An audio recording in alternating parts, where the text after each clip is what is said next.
we need business aligned with the state. We need everybody focused on looking after other people and looking after our planet. And if we get both businesses and the state to be totally aligned and move from a culture of rights, where I've got the rights to whatever I like, to a culture of obligations to others, to care for others and the planet, that will sort the problem. With a global financial collapse on the horizon, even more detrimental than in 2008. What are the state politicians and privateers going to do as we face imminent failure? Well, there is hope in one man, ready to confront the challenge more than the rest, with a mission to change the world and to create a freer society. He might just be our only catalyst left and the source of truth that the next generation deserves. Phillip Ullmann, thought leader and social entrepreneur. Josh, you are making an impact in what you do. There's no doubt about it. And it's very admirable. But what would any one of the people that you work with say when Phillip says, you don't need money? It's interesting. I released a book a few months ago, which was about my journey, but also about social enterprise and how we might kind of evolve capitalism in some way. And there was a study that I talked about in the book that talks about sort of Maslow's hierarchy of needs and how much money you'd need. And they've surveyed many people to find these results, and it found that from people that had no money up to about £70,000 annual income, the amount of money that you had materially affected your happiness, because it helped you meet your basic needs and your family's needs up to about that level. The people that they surveyed after 70,000 income annually, regardless of whether they were a millionaire or multi-millionaire or what bracket they moved up in, it didn't actually materially affect their happiness. So I think, the people we work with that are homeless, of course money matters. It desperately matters because they're clawing for the bare essentials in life, and it matters up. But that's the contradiction. That's what I'm asking. I wasn't saying that money doesn't matter. I'm saying that Josh said the incentive you need is to make more money. I didn't say money. Of course, you need the needs, as Josh is saying. So Mark, I'm confusing you. Apologise, Josh. Mark, Josh. I'll get it right, won't I? By the end of the discussion. Yeah, right, yeah, I'll get it right. Yes, I wasn't saying, I'm saying that you don't need an incentive of more money. Of course you need enough money to put food on the table. There is an amount, but you said you need incentive. That doesn't need billionaires. That needs £70,000 for everybody, and that's all you need. So £70,000, I'm being picky now, Phillip just said that's all you need. Well, that's what the sort of science shows you in terms of impacting happiness. There was another interesting study that I read about when I was writing the book. It was a survey of millionaires, and basically it asked the people surveyed, how much more money as a percentage do you think you would need to be happy? And it didn't matter whether someone had 1 million or 10 million or 20 million. They always needed about 10 to 20% more than they had. So it shows you that, it's a never-ending cycle to always want to accumulate that bit more. And I would agree with Phillip, certainly in my own life, there's so much satisfaction and happiness and joy derived when you create something and you see that has an impact. And that is a really motivating thing once you get onto that kind of pathway, and you kind of get the same kind of dopamine rush as imagine when you achieve a commercial milestone in a more traditional business. I think the challenge in society, which I do believe leads to a lot of inequality, is that, as Phillip said, we're all very competitive people, and the definition of success in our society is so clearly defined as financial wealth. Whether you're on Instagram or whether you're watching the TV and you tune into Dragon's Den or The Apprentice or whatever it is, the kind of definition of business success is very much financial. So we all want to win that game. So we all kind of go off on that path. And I think, certainly, I think if you're able to alter your mindset a bit and look at other ways of developing a business that has more social indicators as metrics for success. It can bring a lot of personal happiness, but also can hopefully start to address some of these issues of inequality and the societal challenges that we face. Mark, can I ask you to respond to me?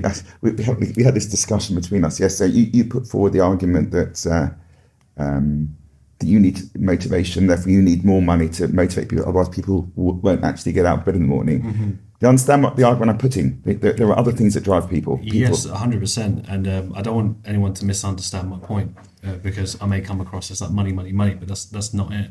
I actually advocate for a much deeper purpose. But Mark, you are in some ways representing people who that makes them happy. The money makes them happy. Does it? I don't think it does. Yeah, that's definitely not my argument.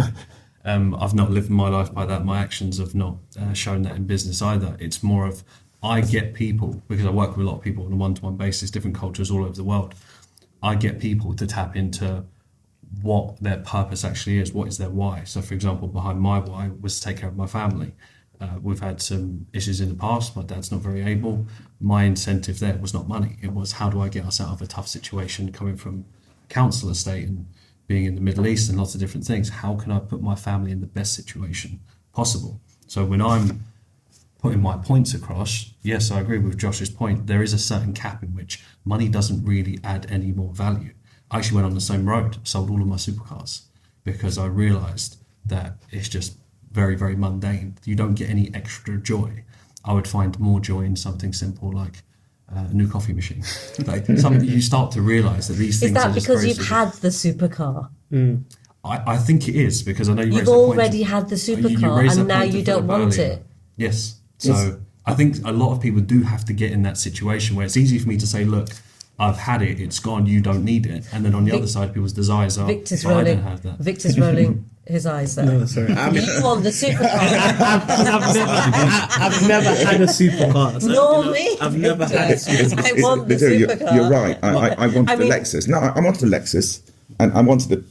But in the end, once you've had it and you get a scratch in it, the interest dies very, very quickly because once it's got a scratch. Anyway, so you're right, it goes away very quickly. You got one yacht, no interest in yachts at all, but they always want more. I only want one yacht, I want two, I want three. It's the point. You always want more than you've got.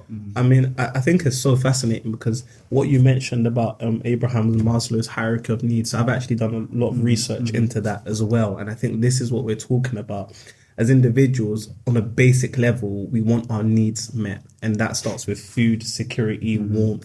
Do we have a house? That's fine. And that's why you're doing a lot of work with homeless people. I'm sure, before they're thinking about the Lamborghini, they're thinking about, am I going to sleep tonight and warm and get a hot shower in? Yeah. I think, in the UK, bringing it back to sort of this income divide and inequality, in the UK on average, people just met the first two, Then on the top of the pyramid, I'm not sure if they'll show it, but then you've got love and belonging. So love and belonging, family, friendships, relationships. Then you have esteem needs. And this is where it comes with, this is what I think is actually the biggest issue when it comes to income inequality is esteem needs.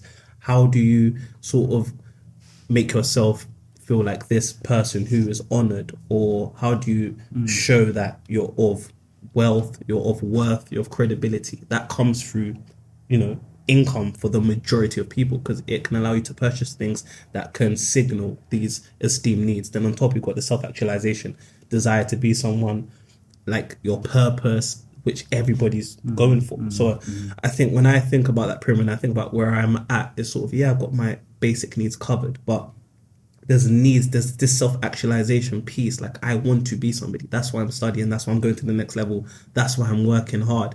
But it's really hard to do that when, you said, you don't need a lot of money, but it's really hard to do that where you don't have money to meet your basic needs. And if we're living in the UK with the cost of living crisis, inflation peaked at 11.7%. Gas bills are literally so, and this is a personal situation. Even my house, we're on a variable mortgage. We've seen it double. How can a mortgage rate double in under 2 years? And you think a lot of people in worse situations, they're not thinking about, relationships and love and belonging. They're thinking about how can I, get this sorted before I then want to do good for. Why do good for others if I haven't taken care of myself? Let me just tell you what the Bible's perspective is. The Bible's got a very, very clear answer, and it ties to what both of you are saying. There's no concept of rights in the Bible anywhere.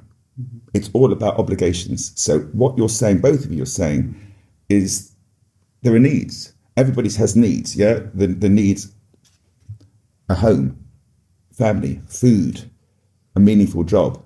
Security, which is a big one. I mustn't worry about losing my job. I mustn't worry about losing my home. That's a big one. We live in fear.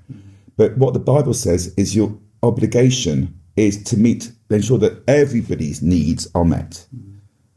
Collectively.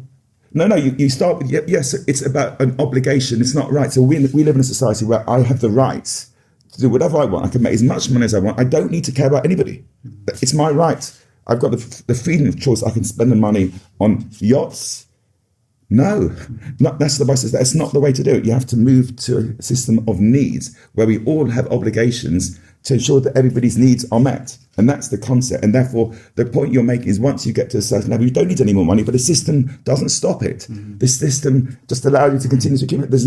That's because it's all about rights and it should be about obligations. That's the way the Bible says. It's all about obligations, and that obligation is to ensure that everybody, including the needs of the planet, because the planet also has limited, we'll come back to that later on, but needs must include the needs of other people and the needs of the planet. Mm-hmm. So you talk about the system, and one of our questions is how does our system put so much in the hands of a few, but is it also about culture?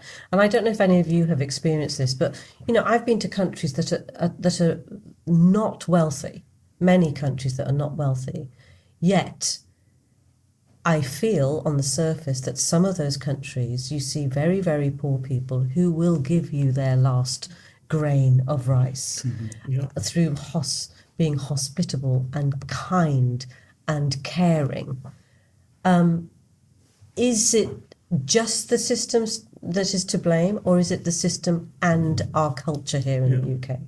I mean, I think it's both. I mean, and the statistics say it as well. So if you look at income inequality, what they used to measure is the Gini coefficient, which is basically a measure of 0 to 100 with how much income is divided. And the UK stands around 0.34.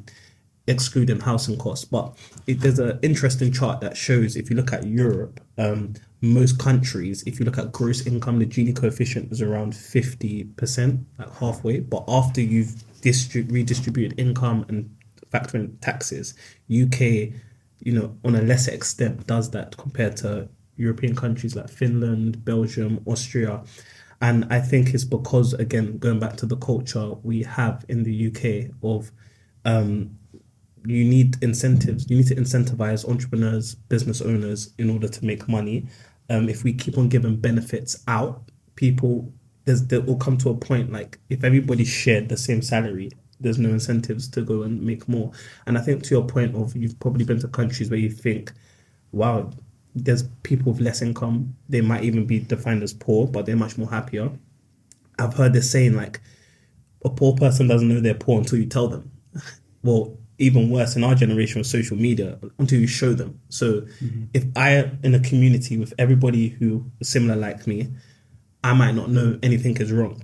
But we live in a generation where social media has distorted reality, so I can even see other things that may not be true. Now I think I'm poor. And I think it's that comparison that's rife, that's across our nation, across the globe, which is then leading to this idea of like, unhappiness, but also this idea of I need more.